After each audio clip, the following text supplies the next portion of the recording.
Buenos días, buenas tardes, buenas noches a todos. Bienvenidos a este debate especial de mesa redonda del ICH como parte de la Academia de Mieloma Múltiple del ICH.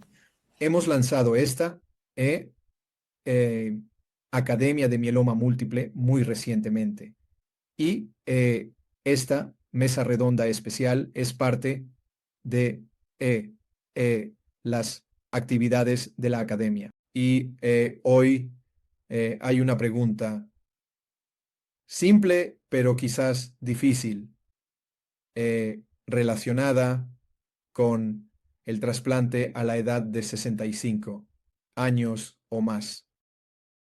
¿Sigue siendo una estrategia válida o un riesgo que deberíamos retirar? Soy Mohamed Meiti de la Universidad de la Sorbona y el Hospital Saint-Antoine en París, Francia. Y es un gran placer para mí moderar esta mesa redonda. Eh, como sabemos, el panorama del tratamiento del mieloma múltiple ha cambiado drásticamente en los últimos 10 años más o menos entre los inhibidores del proteasoma, IMiDs, anticuerpos monoclonales, activadores de células T, células KRT, inhibidores de XPO1, conjugados de péptidos, conjugados de anticuerpo fármaco, y estoy seguro de que me estoy perdiendo. Muchos otros candidatos. Los pacientes están viviendo más tiempo, pero las vías de tratamiento se están volviendo más complejas. Eh, a pesar de todos estos avances y de todos estos nuevos medicamentos, una pregunta persiste. ¿Sigue siendo el trasplante autólogo de células madre el estándar de atención para pacientes de 65 a 70 años o lo estamos haciendo ahora más por costumbre que por necesidad? Así que me siento muy honrado de contar con un panel muy distinguido. Hoy, a saber, la doctora Meral Başak de Turquía, el doctor César Rodríguez, de los Estados Unidos, el doctor Thanos Dimopoulos de Grecia, y por último, pero no menos importante, el doctor Thierry Facon, de Francia.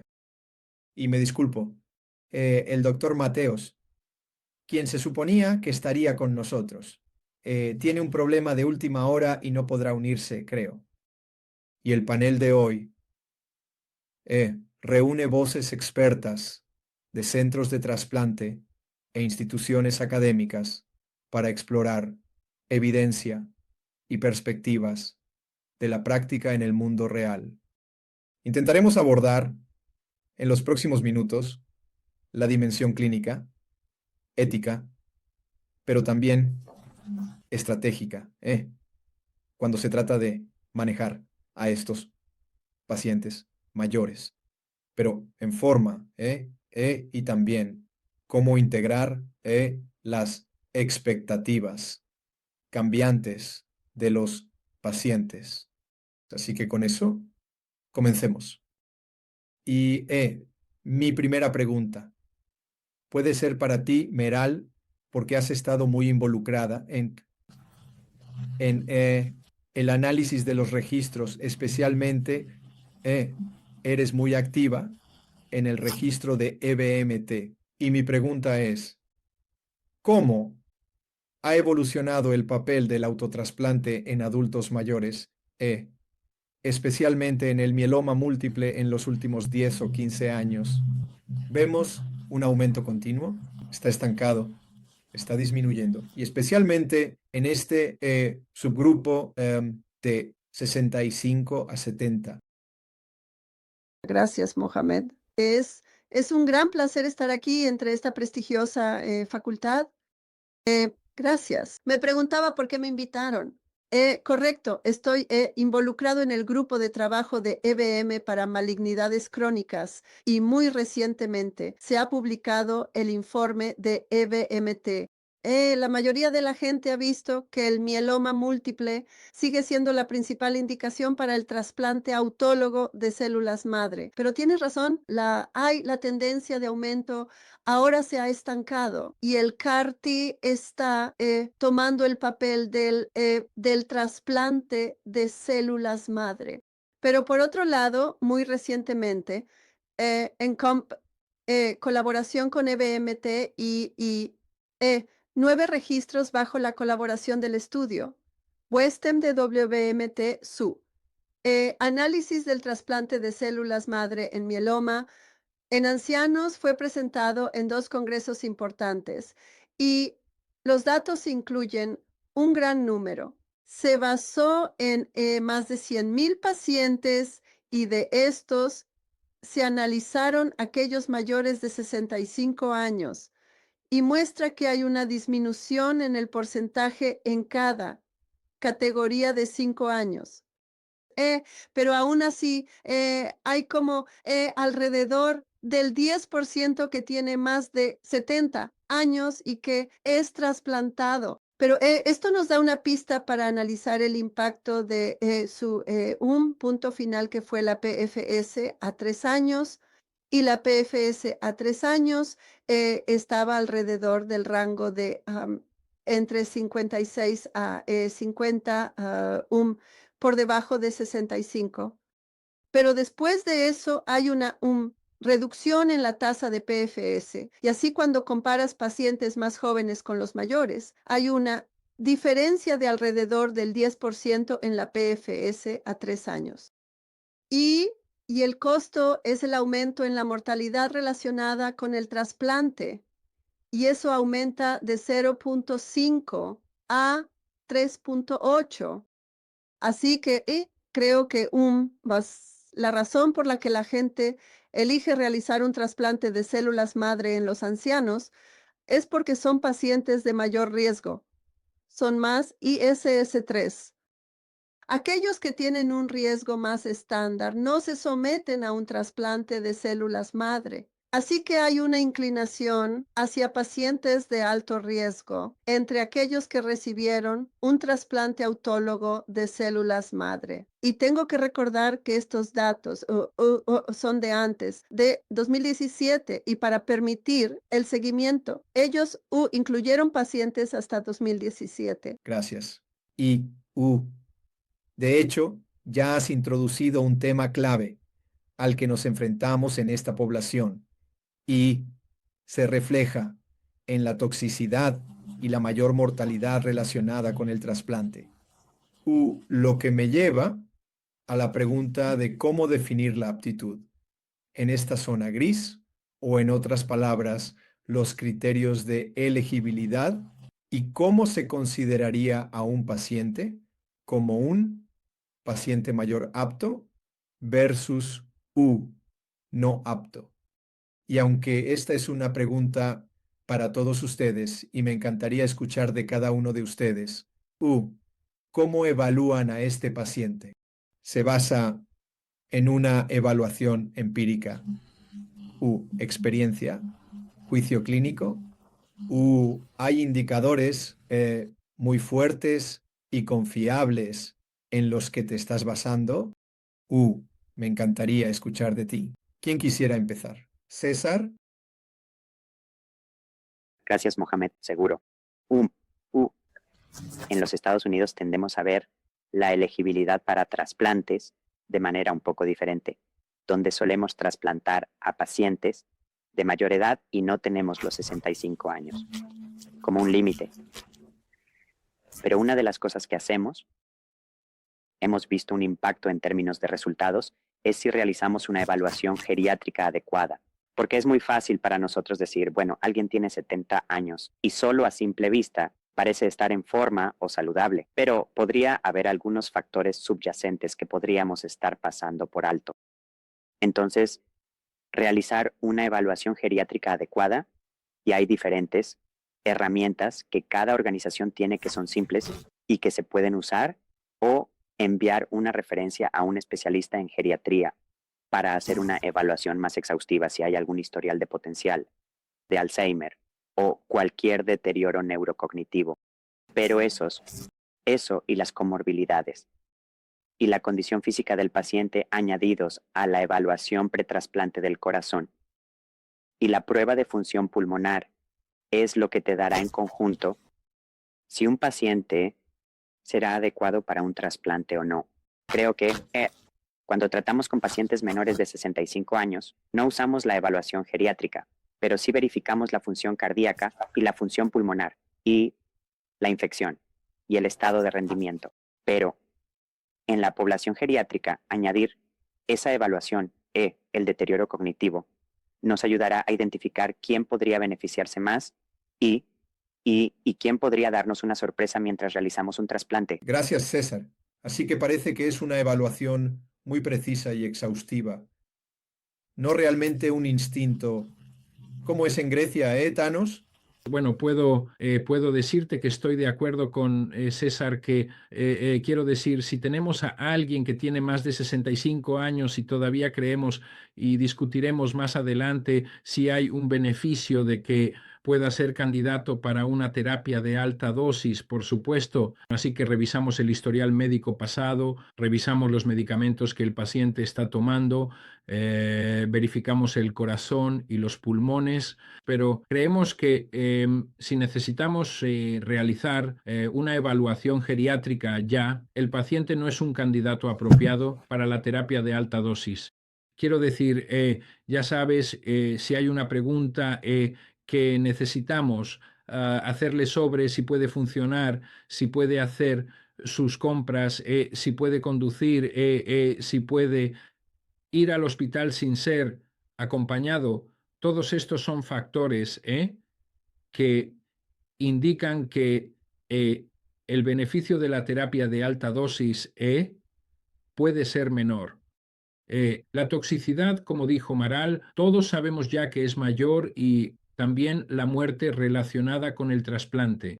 Y también si empezamos a pensar en comprometer la dosis de melfalán de alta dosis, todos estos son factores hoy en día, y especialmente en vista de los cuádruples que tenemos, y discutiremos más tarde, que indican que este puede no ser un candidato apropiado. Por otro lado, si tengo una persona de 68, 69 o incluso 70 años que está completamente en forma, no está tomando ningún medicamento, hacemos DLCO, rechazo izquierdo, fracción de eyección ventricular y todo parece bien, y es biológicamente, ya sabes, de 60 años, entonces podríamos discutir con él este enfoque.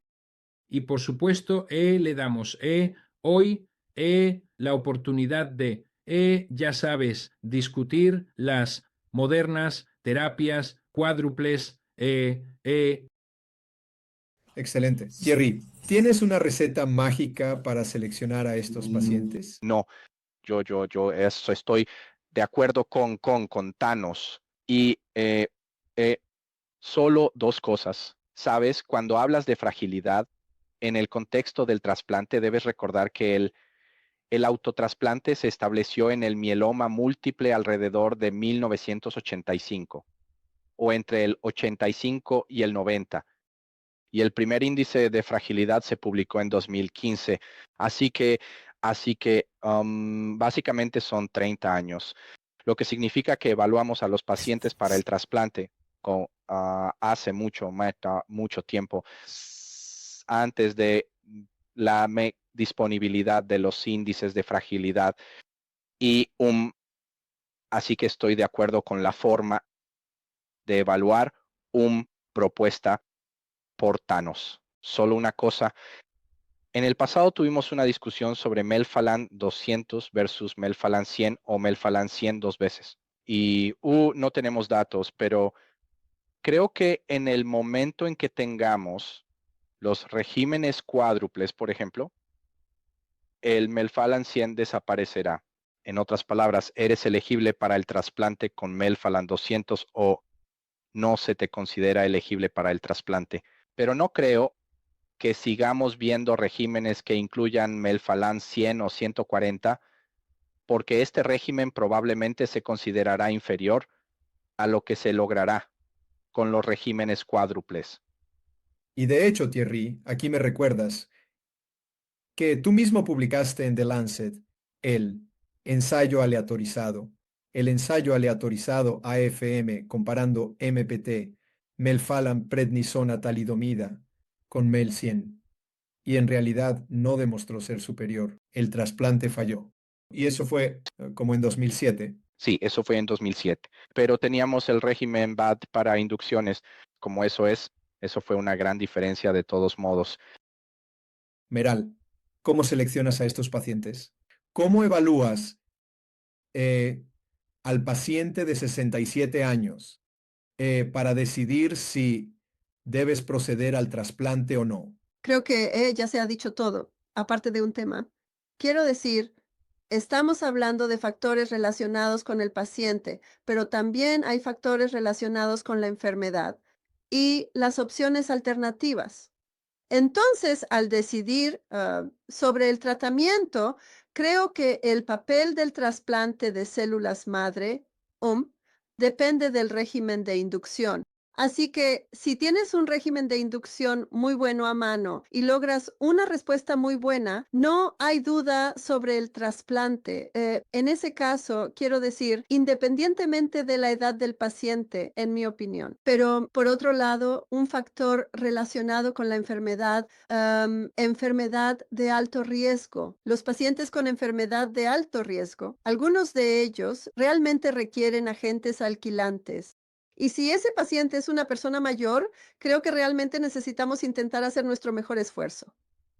Para, si podemos, si el paciente puede soportar un agente alquilante de alta dosis, porque esa es la manera de lograr una respuesta profunda.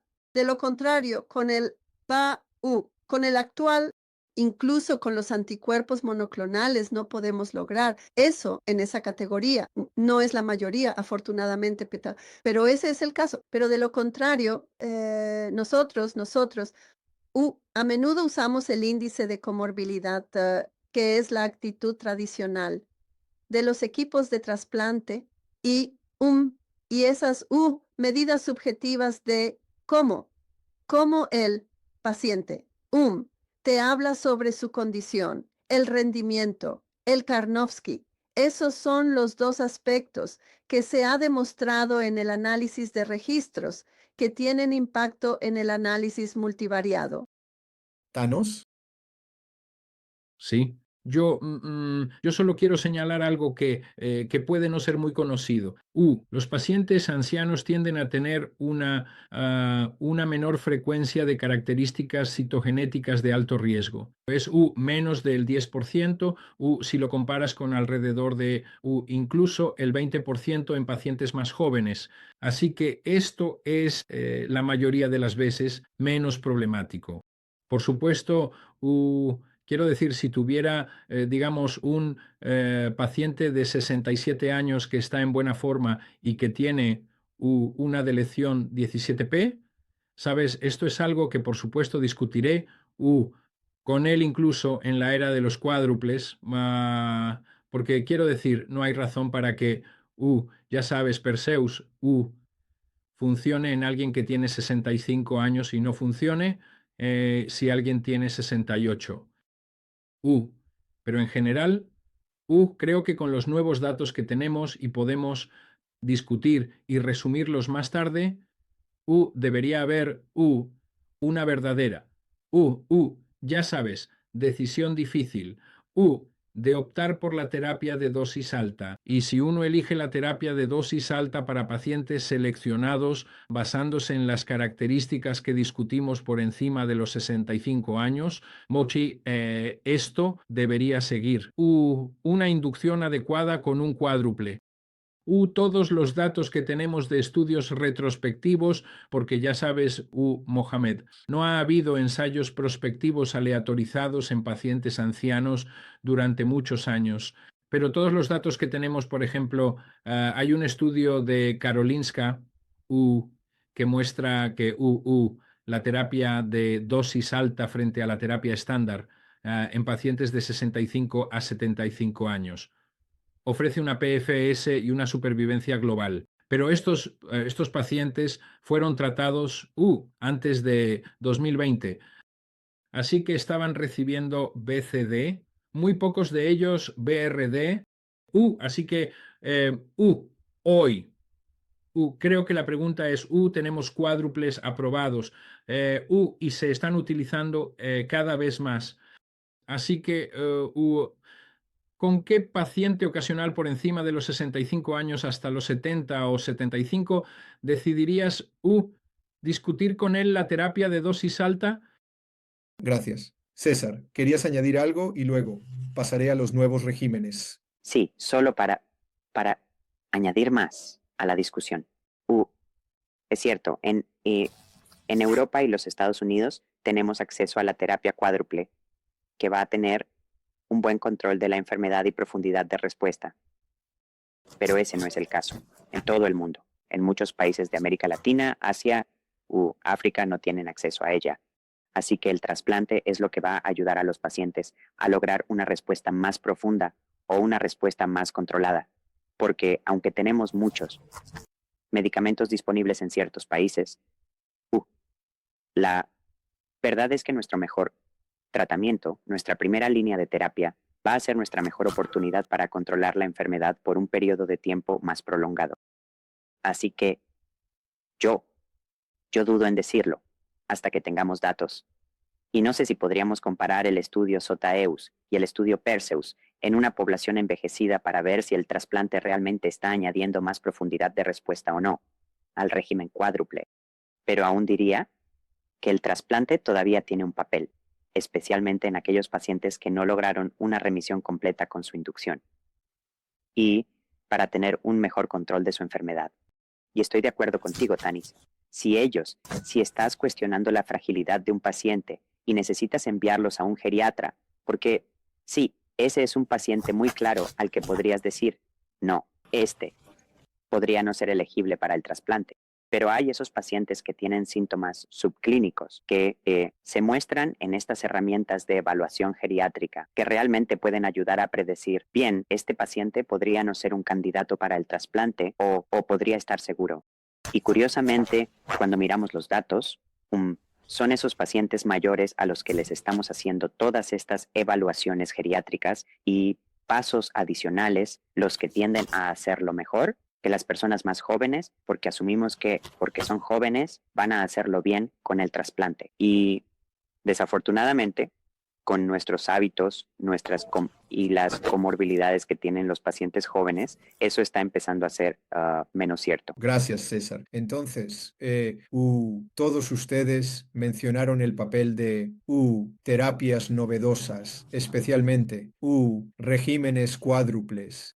Y hoy, hasta donde sé, estamos a 7 de abril de 2025. El único régimen aprobado en esta población es la combinación de cetuximab, bortezomib, lenalidomida, dexametasona, basada en los resultados del ensayo IMROSE.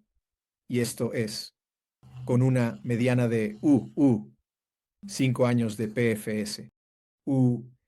Este cuádruple puede permitir una tasa de PFS a 5 años del 63%. La mediana de PFS no se ha alcanzado. Y estos resultados se logran a pesar de tener un brazo de control excelente, diría yo, con BRD, donde la mediana de PFS fue 54 meses. Y este es el ensayo que publicaste, Thierry. Entonces, basándonos en estos resultados y teniendo en cuenta, por supuesto, la observación de César sobre la disponibilidad, accesibilidad, pero asumiendo que estas opciones, el trasplante está disponible, los nuevos medicamentos están disponibles. ¿Debería el autotrasplante seguir considerándose el estándar de atención? No estoy diciendo que deba eliminarse por completo, pero debería ser como el estándar de atención para todos, como nuestro razonamiento en alguien que tiene 55 años, o es ahora el momento adecuado para individualizar más la elección de la terapia basada en diferentes criterios que discutiremos? ¿Qué piensas? Sabes, está bien, esa es una pregunta difícil. Tienes que recordar que los pacientes de IMROSE, tienen una edad menor de 80 años, Pero la edad media era de 72. pero la edad media era 70. Eso es correcto. Así que creo que lo que yo, yo, yo creo que verás menos y menos trasplantes en pacientes de 70 a 75 años. Así que yo creo que nosotros, así que el tema de hoy es 65, digamos de 65 a 70. Probablemente sea una discusión diferente en comparación con 70 a 75. Ya en el momento del estudio Maya decimos que el régimen DRD con una mediana de PFS de 5 años, decimos que para los pacientes digamos de 70 a 75, eso podría ser algo desafiante para obtener un trasplante. Y Mahal dice que la mortalidad relacionada con el trasplante de todos modos es un poco más alta. Así que nosotros, nosotros decimos eso en el momento del DRD. Eso es aún más cierto en el momento del isatuximab URD. Y así, creo que prácticamente el trasplante entre las edades de 70 y 75 puede, digamos, desaparecer en cierta medida. Entonces, la pregunta para los pacientes de 65 a 70 es un poco diferente. Lo que es cierto es que si miras en la población ITT, si observas la mediana de PFS de IMROSE, la proyección, porque no se había alcanzado la mediana, no se ha alcanzado, la proyección probablemente sea tener una mediana de PFS, digamos alrededor de 90 meses o algo así, o incluso si dices de 90 a 100. La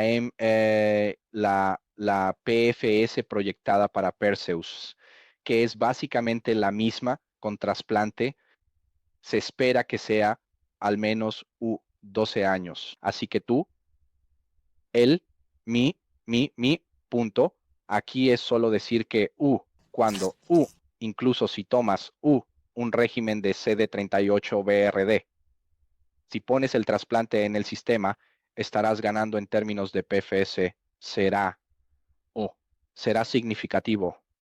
Entonces, puedes tomarlo o no, así que esa es una pregunta diferente.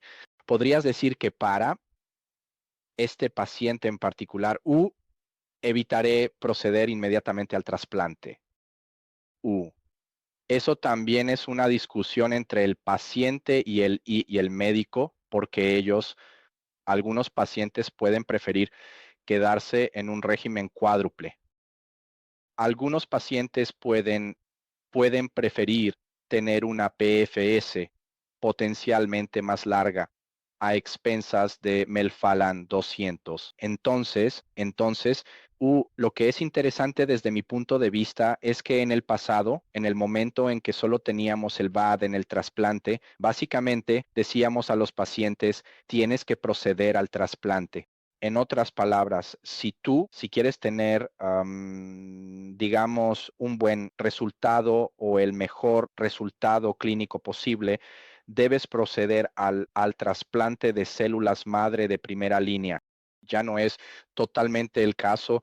Podrías decirle a algunos pacientes que con un régimen cuádruple sin trasplante podrías disfrutar de una PFS bastante larga y luego tendrás posibilidades de tratamiento en el momento de la primera recaída.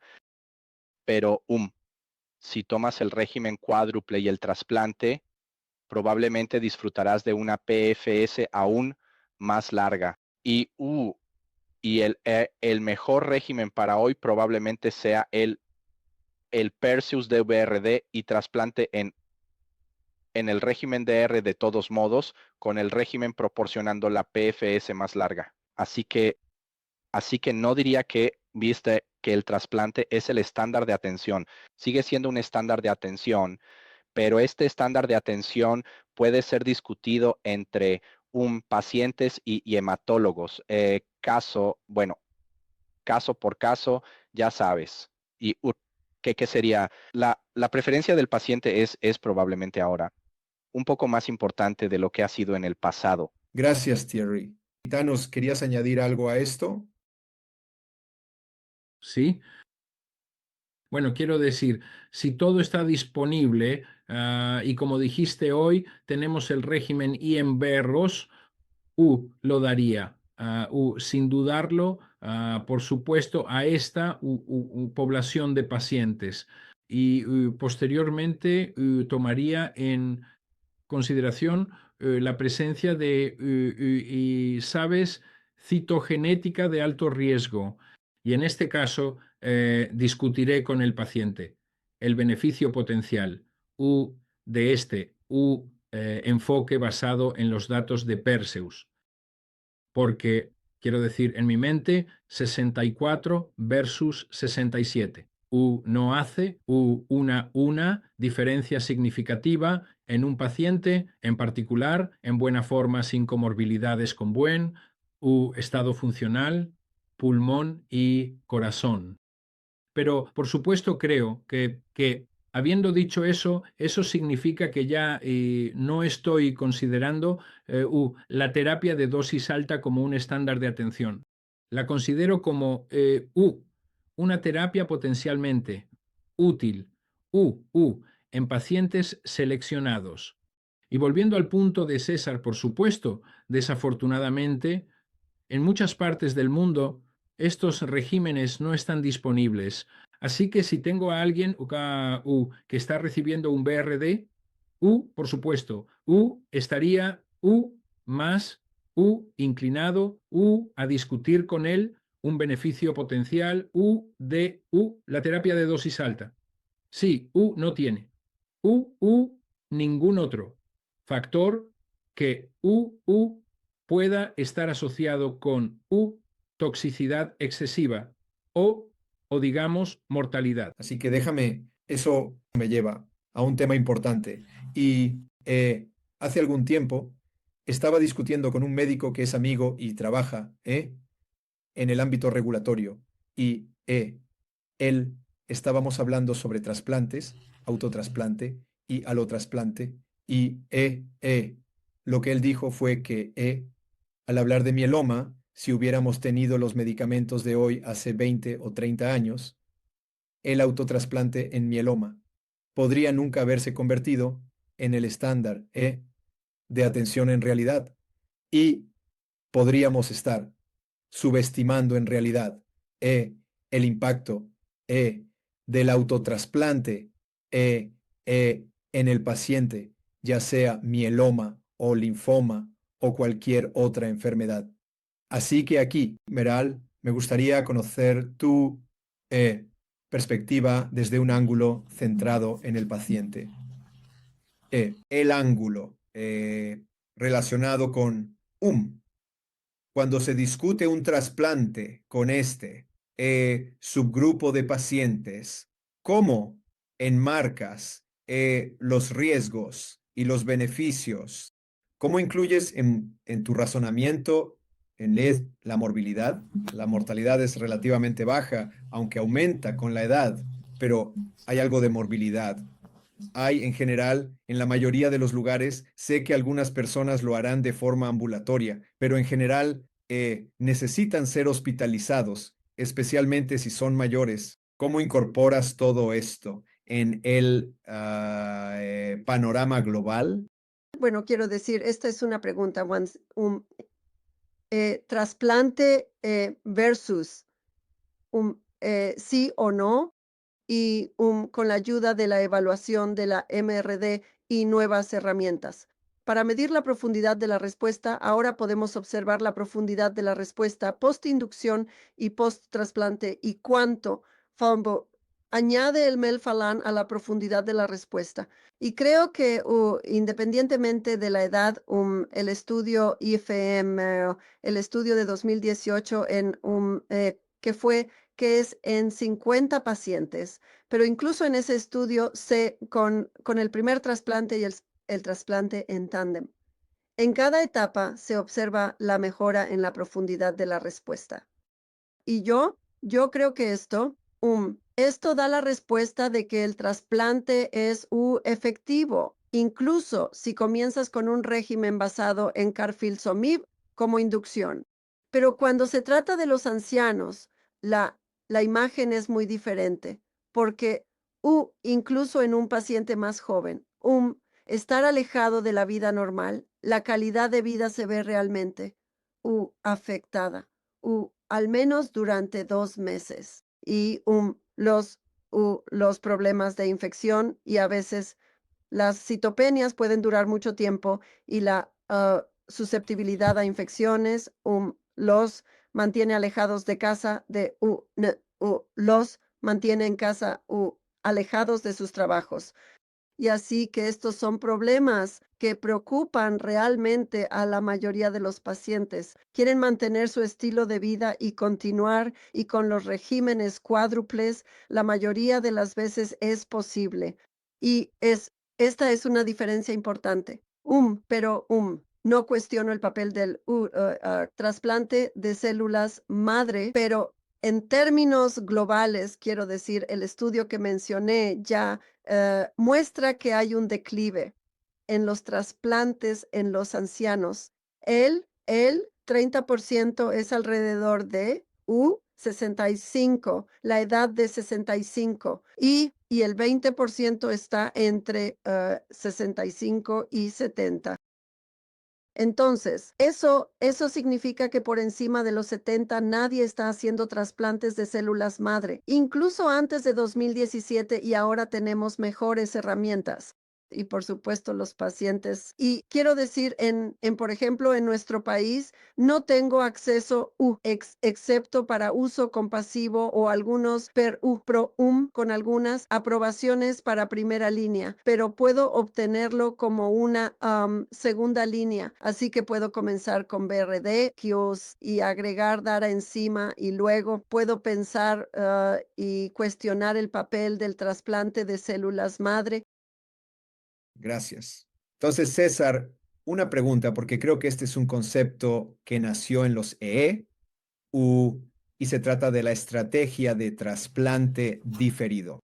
Y por ejemplo, debo confesar que estaba muy desconcertado en el ensayo ESIFEUS comparando DARA-VRD con VRD.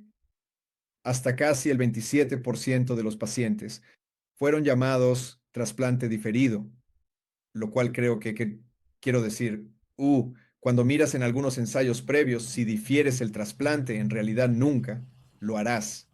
Entonces, cuando se trata de alguien que tiene 65, 67, 68 años, dado lo que se puede lograr con los regímenes actuales, el cuádruple ISA-BRD o que es el aprobado U, ¿es relevante este concepto? ¿Y podría aclarar este concepto a nuestra audiencia, por favor? Porque para los europeos y el resto del mundo, o eres elegible para el trasplante y vas al trasplante, o no eres elegible y optas por otra cosa. ¿Sí? Entonces, el estudio IFM Determination hizo VRDT y ellos o bien recibieron consolidación con trasplante y luego mantenimiento, o pospusieron el trasplante para la primera recaída o recaída temprana. Y con ese estudio vimos que la supervivencia global no ha cambiado hasta ahora, porque hay muchos regímenes de rescate que podemos usar. Pero hay un beneficio en la PFS: obtienes una respuesta más profunda al hacer el trasplante de inmediato. Esta idea de posponer el trasplante para el futuro o cuando comiencen a tener una recaída temprana, creo que ese concepto ya no se está utilizando. Teníamos ese concepto antes de tener bispecíficos, antes de tener CAR-T. Ahora que tenemos todos estos nuevos agentes que son tan efectivos y tenemos ensayos clínicos para ellos y tenemos acceso a CAR-T en la primera recaída o segunda recaída en los Estados Unidos. Yo creo que en lugar de decir posponer el trasplante, simplemente estamos recolectando las células madre y guardando esas células madre para el futuro en caso de que sean necesarias para salvar a los pacientes de citopenias relacionadas con la terapia, ya sea CAR-T o múltiples líneas de terapia.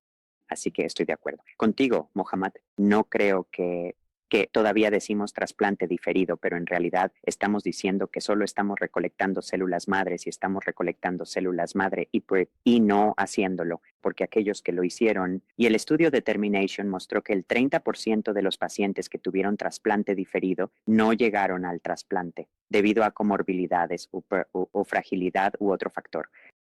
Así que no creo que ese sea un concepto que se quede con nosotros, ese término. Gracias. Por eso es muy claro.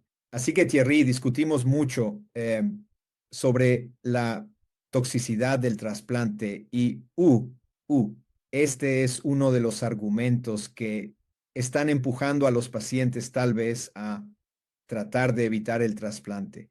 Pero un problema clave con todos estos regímenes modernos y novedosos es sobre la terapia continua, la necesidad de terapia continua, especialmente algunos efectos secundarios molestos a largo plazo, especialmente la lenalidomida con fatiga diarrea, porque usualmente en estos regímenes cuádruples recibirían el cuádruple completo como inducción.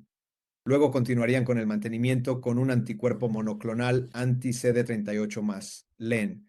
Los anti-CD38 generalmente son bien tolerados, pero LEN es menos bien tolerado. Entonces, ¿cómo ves el campo? ¿Cómo vamos a avanzar con esto? Y supongo que la historia en un paciente de 67 años no será la misma. Y similar a, o no sé, a alguien que tenga 75. Ya sabes, este concepto de terapia continua fue inicialmente establecido en los ancianos. Digamos que eso se estableció en la época de la lenalidomida. Entonces, el primer estudio estableció lenalidomida continua con dexametasona para los ancianos, y luego ellos, que tuvo el DRNI, agregar daratumumab a lenalidomida con dexametasona fue un régimen continuo, y durante mucho tiempo el trasplante fue. Así que antes de la aprobación del mantenimiento con lenalidomida, el trasplante no era una terapia continua. Pero hoy en día, ya sabes, todo es continuo, así que no es una forma de diferenciar modalidades de tratamiento, porque si miras, por ejemplo, el estudio Perseus, el grupo de control es trasplante VRD, consolidación VRD con mantenimiento de lenalidomida, y el grupo de daratumumab tiene DVR antes del trasplante, consolidación de VRD en DR para el mantenimiento. Entonces, lo que es cierto es que puedes descontinuar daratumumab para algunos pacientes, pero estos pacientes seguirán con lenalidomida. Así que los regímenes cuádruples son regímenes continuos con el CD38 y lenalidomida, ya sea cuximab o daratumumab. Pero los regímenes de trasplante también son regímenes continuos. Pero dicho esto, puede que quieras, tú puedes querer descontinuar el tratamiento basado en MRD. Eso podría ser el caso, tanto para los pacientes elegibles para trasplante como para los no elegibles, ya que una proporción sustancial de pacientes ahora alcanzará la negatividad de MRD o mantendrá la negatividad de MRD. Así que como está probado, los regímenes de trasplante también son regímenes continuos. Está bien. César. Entonces, volviendo a lo que comentaste, Mohamed, sobre si hubiéramos tenido estos medicamentos hace 20 años, ¿seguirían siendo relevantes los trasplantes? Creo que esta terapia continua y la terapia de mantenimiento continuo también es algo que ha cambiado.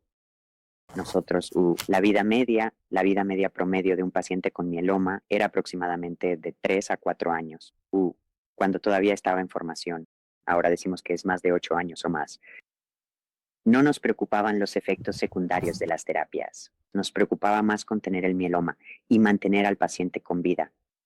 Ahora que tenemos terapias tan buenas y buenas combinaciones que están teniendo respuestas duraderas, estamos comenzando a ver los efectos secundarios de estas terapias a largo plazo. y especialmente en pacientes mayores, pacientes por encima de los 65 años, que tienen una reserva medular más baja, comenzamos a preocuparnos por las trombocitopenias, neutropenia o citopenias con el mantenimiento de lenalidomida. Y al igual que con el cáncer de mama, que están reduciendo, lo agresivos que son con la terapia. Creo que también estamos comenzando a hacer esa pregunta en el mieloma y cuánto es suficiente y en qué punto es seguro detenerse. Y al punto de Thierry, sí.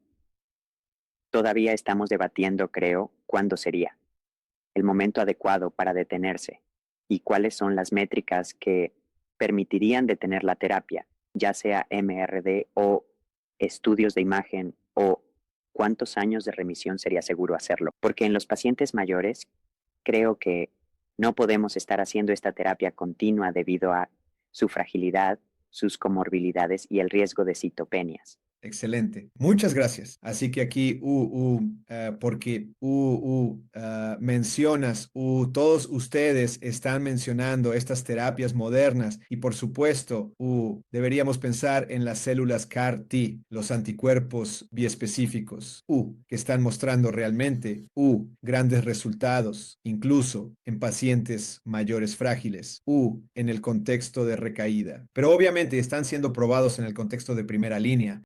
Así que si quiero ser provocativo hoy, diría, bueno, tal vez el autotrasplante en esta población en 2025 pueda ser más una tradición que una necesidad. Pero, por otro lado, introducir estas nuevas y modernas terapias inmunológicas de vanguardia en la primera línea puede ser problemático. Mencionaste, César, que estás almacenando células madre porque riesgo de citopenia, después de las células CAR-T, y puede que necesites hacer en TARE un refuerzo de células madre. Estamos escuchando cada vez más sobre la neurotoxicidad y algunos fenómenos neurológicos muy extraños después de las células CAR-T, especialmente el anti-BCMA. Esto ha sido descrito con Cilta-Cel. Entonces, mi pregunta para todos ustedes es, ¿cuál es el estado actual del arte cuando se trata de llevar las terapias inmunológicas a la primera línea en la población mayor, asumiendo que estamos tratando de eliminar el autotrasplante? Y ahora sí traemos algo que es aún más difícil de manejar. ¿Cuáles son sus opiniones? Sé que no hay resultados finales porque no estoy al tanto de un resultado aleatorizado que se haya publicado. En la primera línea, sabemos que Cartitudes 5 ha terminado y ha aleatorizado Cilta-Cel versus BRD, pero no estoy al tanto de los resultados. ¿Alguna opinión sobre esto, Miral?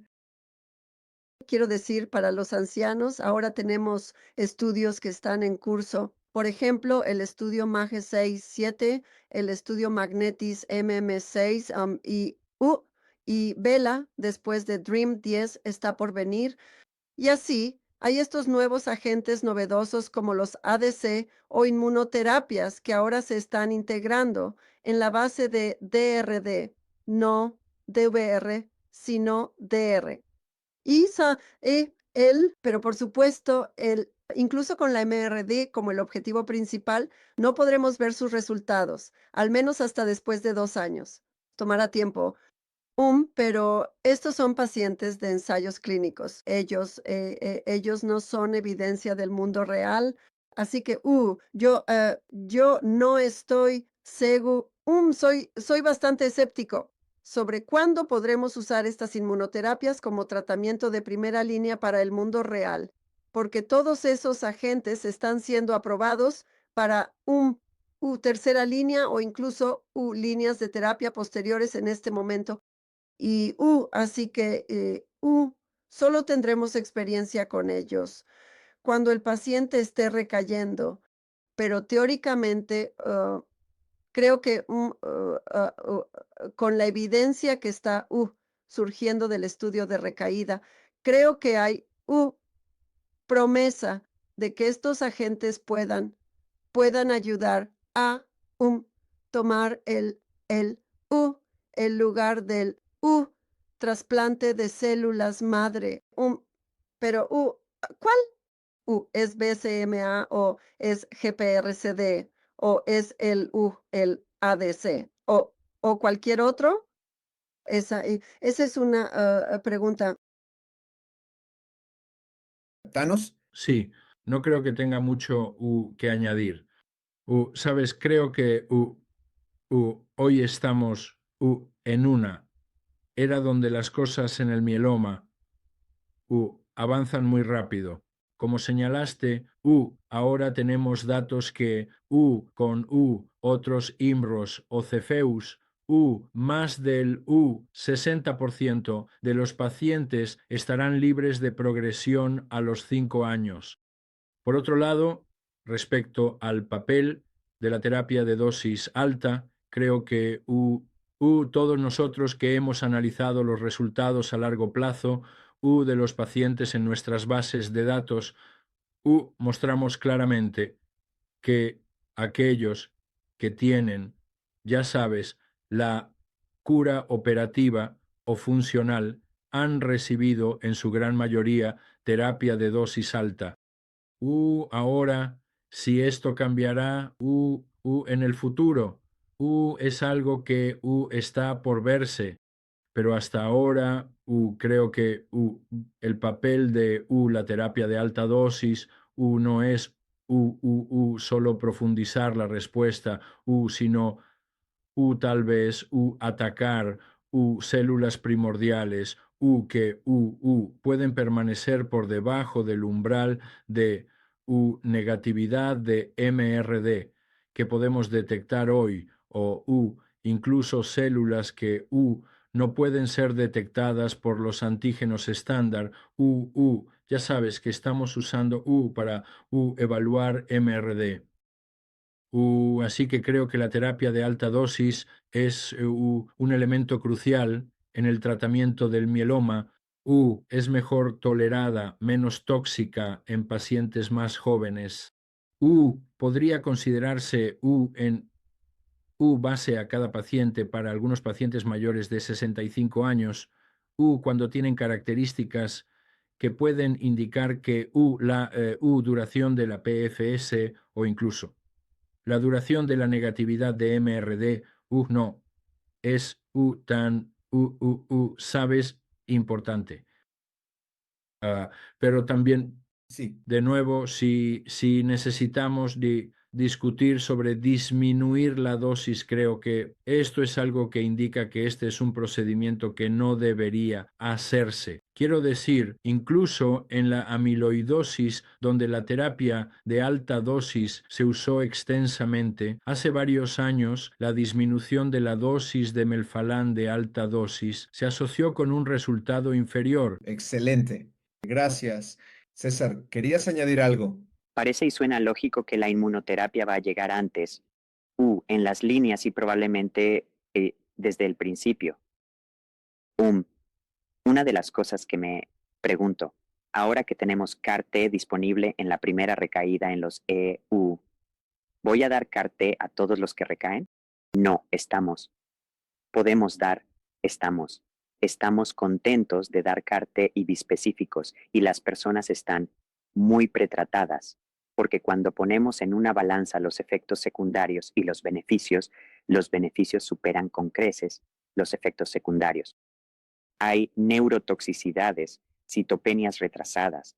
Todas estas situaciones no son, estás dispuesto a sacrificar y arriesgarlo, porque no te quedan muchas opciones. A medida que mueves estos agentes a líneas de terapia más tempranas, esos factores pesan más y necesitas comenzar a prestarles más atención. Entonces, creo que todavía estamos en las fases iniciales de la inmunoterapia y no creo que estos agentes con los que estamos experimentando ahora sean necesariamente los que llegarán a la primera línea. Creo que todavía necesitamos pensar en cómo podemos mejorarlos para reducir esas toxicidades, de modo que podamos usarlos de manera segura desde el principio, sin tener todos esos efectos secundarios que aún no sabemos manejar y no entendemos. Thierry, No estoy completamente de acuerdo con César. Creo que es probable que los bispecíficos avancen a la primera línea, pero en mi opinión, no sabemos exactamente cómo usar estos medicamentos, de hecho, y los esquemas no son óptimos. Los regímenes no son óptimos y, y volviendo, me gustaría volver a tu punto sobre el estudio Cartitude 5, así que el estudio de primera línea para ancianos, con Cilta-cel versus UR. Así que eso es un estudio interesante pues en muchos sentidos. De hecho, por ejemplo, el, el valor añadido de CAR-T en la primera línea teóricamente sería proporcionar una terapia de duración fija. Entonces, en otras palabras, tú, tú usarás un régimen cuádruple para tu terapia inicial y luego darás tu CAR-T y lo descontinuarás. Y tu hipótesis es que este paciente disfrutará de un largo PFS.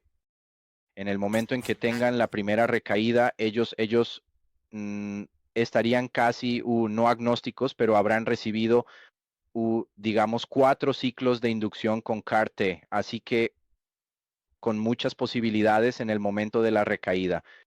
El único problema aquí es que si miras específicamente el estudio Cartitude 5 y aún no conocemos los resultados, wow, el brazo de control con VRD puede ser bastante fuerte. Entonces, si esperas el mismo PFS que para Aimrose y Cepheus, entonces el brazo de control puede tener una mediana de PFS de más de 50 meses. Así que entonces tu VRDI y CAR-T necesitan obtener más. Y eso todavía es un largo camino, ¿no? Porque en este estudio en particular no hay consolidación ni mantenimiento.